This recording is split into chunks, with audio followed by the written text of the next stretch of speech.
Salam damai ya. Tentang si Bancet Merah. Di mana seorang Bancet Merah ini merusak moral, merusak tata bahasa dan pemahaman di bangsa kita.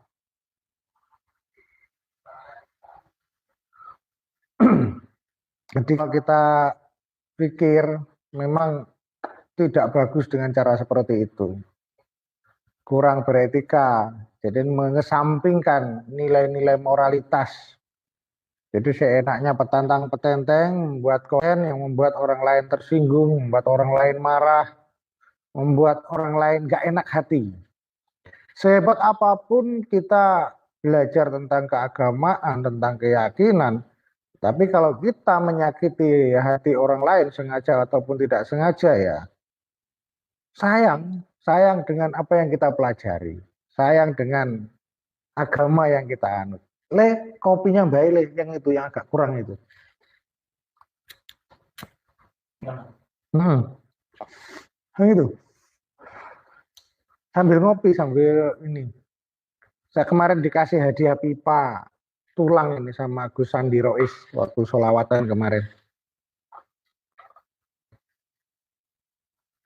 Tetap semangat membasmi kemunafikan.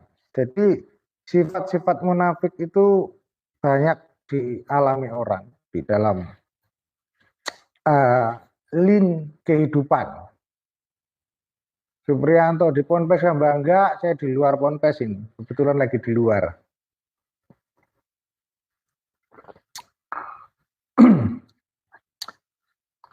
Jadi gini saudara-saudaraku semua, kemarin ketika saya itu diminta oleh muridnya Gus Samsudin, ditelepon, terus akhirnya karena Gus Samsudin di sana ditahan, ya saya ke sana membantu. Tapi ya sudah puas kacau lah suasananya. Jadi tidak bisa lagi disabarkan orang-orang itu keras hatinya. Keras hatinya ya maklum lah mungkin orang-orang yang dimanfaatkan oleh si Bancet ini orang SDM yang ya seperti di videonya dia SDM bangsa yang eh, di bawah standar.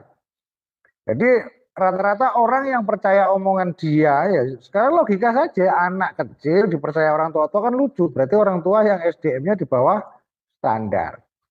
Ya kalau orang-orang yang berpendidikan percaya sama dia, apalagi lebih lucu lagi. Masa ada orang tua, orang berpendidikan, percaya omongan seorang bocah yang tidak memiliki literasi keilmuan yang sebenarnya. Jadi hanya mengatakan trik dan trik.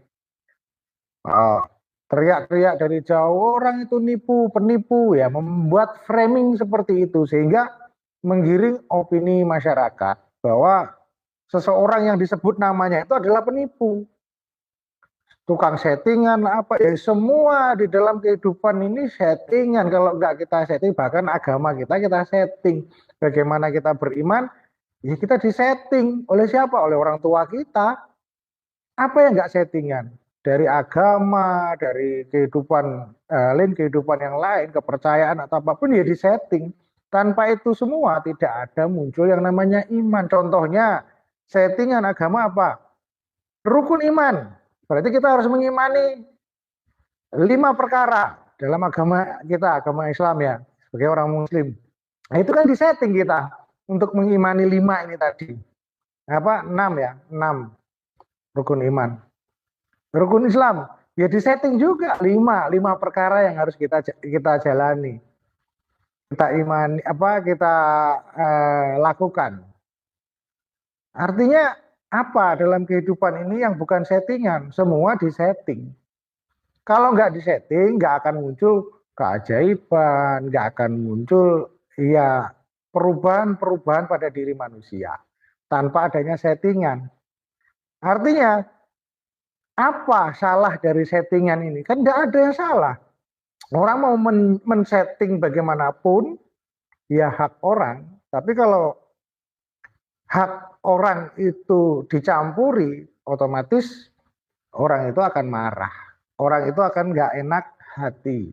Contohnya saat sekarang settingannya si Bancet Merah itu saya eh, campuri, pasti nggak enak, pasti dongkol hatinya ya kan, pasti itu nggak mungkin tidak, hukumnya pasti.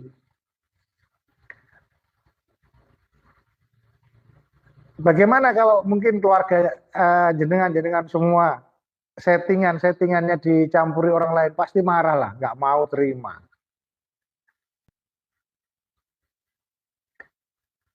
Akar keributan ini dari si Pancet sendiri. Ya iyalah, semua kan berawal dari sendiri. Semua serangan terhadap diri kita itu berawal dari diri kita. Contohnya begini, saya mereaksi dia, saya diserang oleh netizen atau diserang oleh haters yang pro dia, haters untuk saya. Ya itulah resikonya. Ya jadi perbuatan saya ya untuk saya sendiri kembalinya, sama yang terjadi pada dua orang yang terjadi kemarin ricuh di sebelah sana di utaranya kota itu yang Gus Samsudin saya datangi itu ya seperti itu, perbuatan dia sendiri. Artinya apa? Dia kualat menerima karmanya. Sama yang saya lakukan saat ini, saya mereaction, membuat berbagai video tentang si Bancet Merah, dan reaksi dari hater saya sendiri ya seperti itu. Kenapa? Ya karmanya, karma dari perbuatan saya. Nah, saya adalah karma dari perbuatannya si Bancet Merah. Artinya apa? Semua berawal dari diri masing-masing. Jadi jika Anda tidak ingin tersakiti, jangan menyakiti. Kok nggak berkurang subscribernya? Ya nggak berkurang lah. Gimana mau berkurang? Selalu dia kontrol. Karena memang setahu saya tuh ada IT dia yang orang luar negeri. Ya, temannya dia orang luar negeri, bukan orang Indonesia. Artinya ya memang nggak murni-murni lah, bermain bermain IT itu tidak murni. Kalau saya gini misalkan dengan YouTube baru 1 bulan ini dengan subscriber 8.000 baru 1 bulan. Ini murni sama sekali saya tidak otak-atik. Kalau orang lain mungkin harus beli subscriber, beli penonton. Saya enggak, sama sekali enggak. Karena memang teman-teman Facebook saya, ya teman-teman Facebook, teman-teman di grup-grup WA, terus di grup-grup Facebook dulu kan mengenal saya. Saya dikenal awalnya. Nah, ketika saya muncul di YouTube, mereka tahu ini Mbak Sinyo muncul lagi. Nah, itu kan dulu ya, 12 tahun, 15 tahun yang lalu. Memang di situ saya bermedia sosial karena zaman itu. Soal Ki Gondrong Koplak, CGR. Jadi begini, saya mengenal Ki Gondrong Koplak dari Banyuwangi ya. Ki Gondrong Koplak dari Banyuwangi itu saya kenal. Dia memang seorang silent killer dalam dunia praktisi ya, dunia perdukunan, dunia spiritual. Ki Gondrong, Ki Joko Gondrong itu memang seorang praktisi yang tidak pernah nongol di publik. Dia memang silent killer lah Kak, kalau bahasanya dia. Nah, artinya eksekutor diam-diam dalam segala hal dia berkaryanya di masyarakat, tidak begitu banyak tampil di eh, media sosial, baik itu Facebook, baik itu yang lain, kecuali di grup-grup WA ya, di grup WA kita memang saya sangat kenal banget dengan Ki Gondrong ini, Ki Joko Gondrong.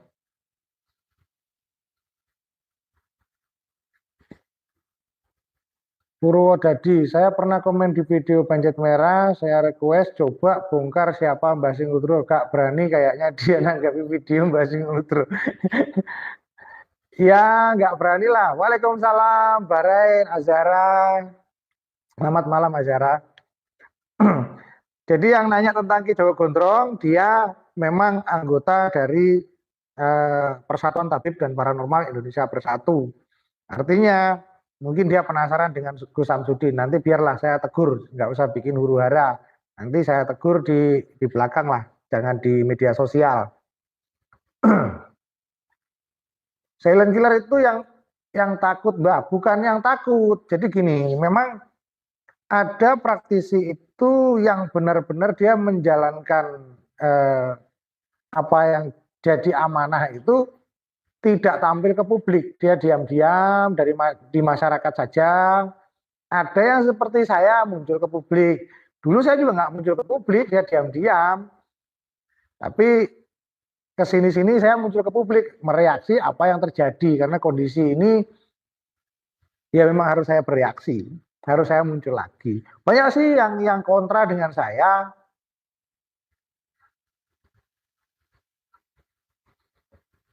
Kalau Ki Joko Gondrong bukan bikin rusuh ya, dia nggak pernah bikin rusuh. Ya mungkin ada pertanyaan-pertanyaan yang sifatnya itu mendalam tentang keilmuan. Ya tes lah, tes gitu kan terhadap seorang Gus Samsudin, terhadap praktisi-praktisi yang lain. Di aplikasi yang lain juga begitu. Kalau ada muncul praktisi-praktisi yang rada-rada gimana gitu ya, Ki Joko Gondrong itu muncul gitu loh. Nggak apa-apa, bisa dikendalikan itu, nggak usah risau kalau Ki Joko Gondrong itu.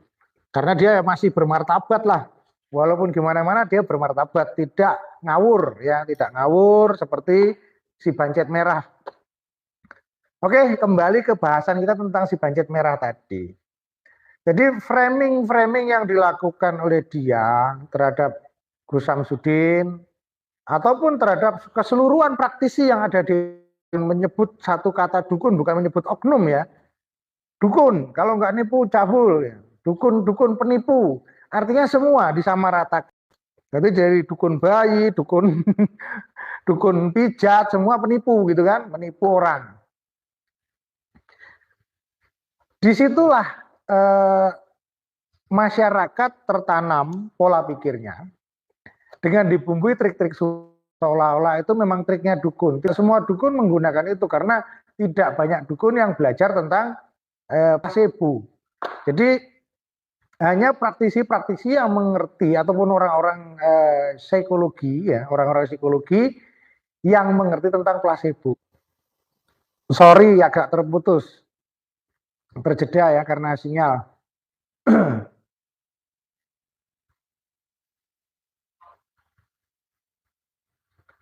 Mudik ke kampung mana? Dia sekarang itu Joko Arek di mana Mbah? Katanya mau bantu Mbah Din. Oh siap, Joko Arek akan siap sedia membantu Mbah Din. Tenang saja. Joko Arek, Joko Arek. Wah kemana di Joko Arek ini? Kemana Mak? Le, kamu Joko Arek kemana? Hah? Oh di kamar. Oh istirahat, ya sudah apa-apa. Oh Joko Arek lagi istirahat karena persiapan mungkin mau bantu Mbah Din nanti. Jadi orang-orang yang menyerang Mbah Din itu sebenarnya orang-orang yang sedang mengalami kualat karena perbuatannya sendiri. Nah, terus orang sekitarnya itu membuat framing ya, framing yang intinya seolah-olah mereka itu tidak percaya Mbah Din. Sebab apa? Sebab menonton video-video yang dibuat oleh si Bancet Merah.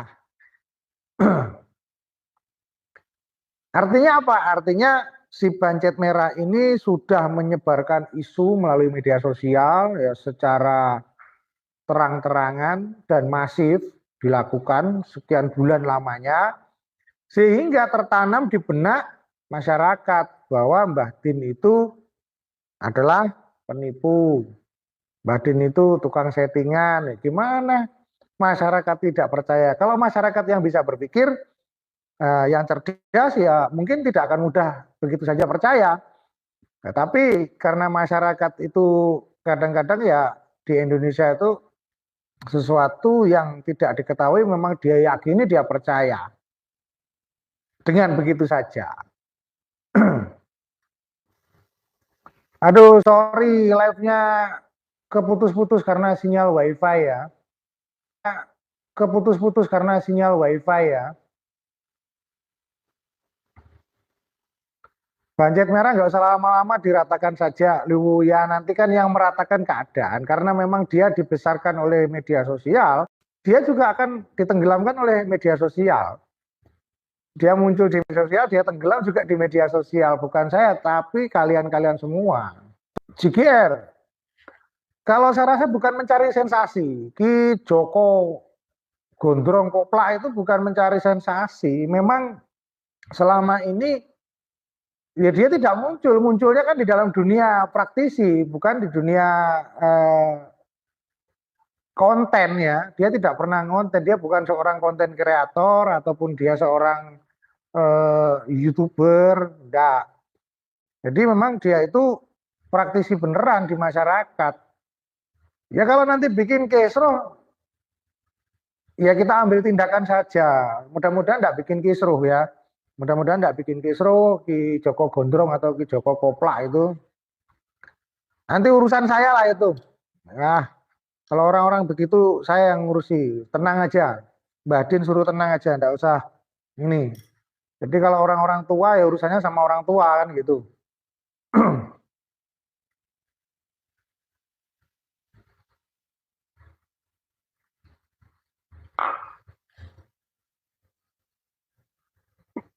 Dari Mbak mungkin di belakang Mbak Di yang arogan itu ada dalang di balik itu. Saya rasa iya, memang ada dalang ya orang yang lumayan intelektualnya. Jadi bisa menyusun skenario. Saya rasa mungkin ada itu di belakangnya Mbah Di dan and the gang keluarganya Mbah Ahmad itu ya. Di belakangnya itu mungkin ada tokoh intelektualnya yang bisa menyusun skenario skenario politik-politik. Saya lihat bermain kayak politik praktis di situ. Dan kalau saya lihat lagi memang orang-orang di sekitar itu memang lingkungannya lingkungan brengsek ya, lingkungan brengsek, lingkungan keras dan SDM-nya memang di bawah bawah standar. Cuman orang-orang yang di bawah standar begitu strata pendidikannya mungkin tidak sama dengan kita-kita, justru mudah digiring dengan opini. Orang yang mudah tersugesti oleh tayangan-tayangan yang dibuat oleh konten-konten kreator. Jadi kalau saya rasa si Banjet Merah itu memang konten kreator brengsek gitu kan. Demi keuntungan pribadinya ya, demi besarnya channel dia, mengangkat nama besar dia dengan cara menginjak-injak orang lain dan menggiring opini masyarakat. Artinya masyarakat itu dibentur-benturkan. Jadi mungkin pas kebetulan Gus Samsudin itu bagian apes, bagian yang waktu itu menerima kesialannya. Karena Budget Merah langsung menyerang Gus Samsudin secara terang-terangan dan di situ menggiring opini-opini yang dia buat dan dia lempar ke publik sehingga publik menangkap opini itu. Dan sampai sekarang gitu loh. Kalau saya lihat tadi sore juga ada pembuktian dari RT setempat, RT-nya Gus Samsudin mungkin sambil bercanda ya, menunjukkan bahwa sebenarnya Gus Samsudin sendiri dengan masyarakat sekitar di mana dia tinggal, di mana pondok pesantrennya, itu nggak ada masalah. Buktinya ada undangan yang disampaikan oleh Pak RT untuk Walimatul Urus, mengundang Gus Samsudin.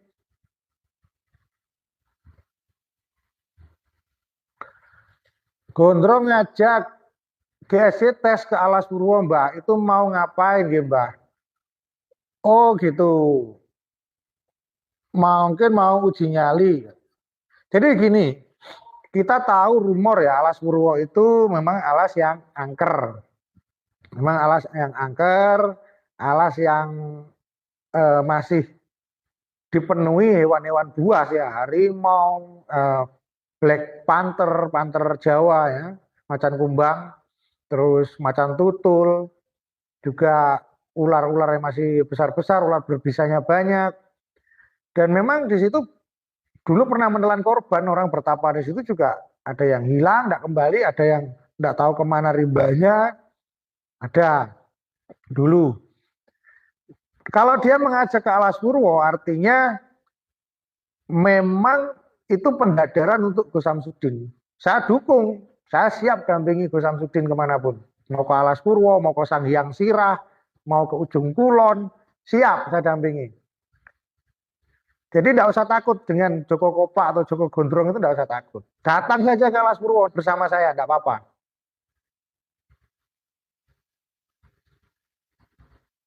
Sabar Mbak Singo. Tahan dulu nanti kita bahas lagi. Oke, siap. Jen Albantani. Ambil aja video saya nanti kalau selesai live dipotong ya buat konten enggak apa-apa. Tapi diedit ya, jangan lupa diedit, jangan sampai nanti channelmu rusak. Nyimak dari planet Jupiter. Bahasa nyimak sambil kerja. Ya oke Zara.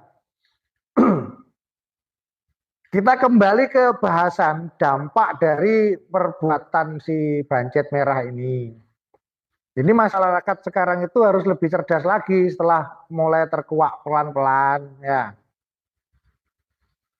Ternyata pengacaunya memang anak ini gitu kan, mengacaukan pola pikir masyarakat.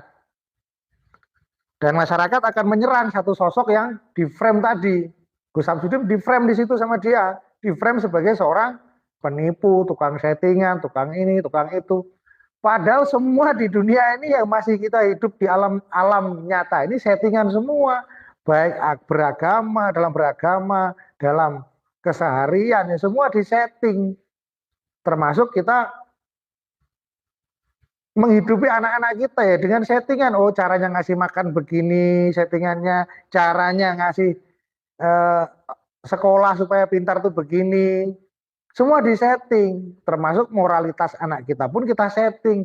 Lah terus si Bancet Merah ini men-setting moralitas bangsa Indonesia melalui YouTube dengan cara seperti itu, membuat orang lain tidak bermoral, membuat orang lain menjadi amoral. Ya, nabrak sana, nabrak sini, mempengaruhi psikologi orang lain untuk membenci orang lain. Artinya tidak seperti itu hidup ini. Hidup ini tidak seanjing itu loh ya. Jadi berhentilah menggonggong-gonggong orang lain supaya tidak muncul anjing-anjing baru. Cukup Anda aja jadi anjing, yang lain jangan. Kan begitu. Sorry, agak kasar ya bahasa anjing. Ya karena apa? Karena tidak berperi kemanusiaan. Menghancurkan citra diri seseorang dengan semudah itu. Ya, seringan itu berucap. Bahaya seperti itu. Karena akan menggiring opini publik, menyengsarakan orang yang dituju. Tidak boleh seperti itu.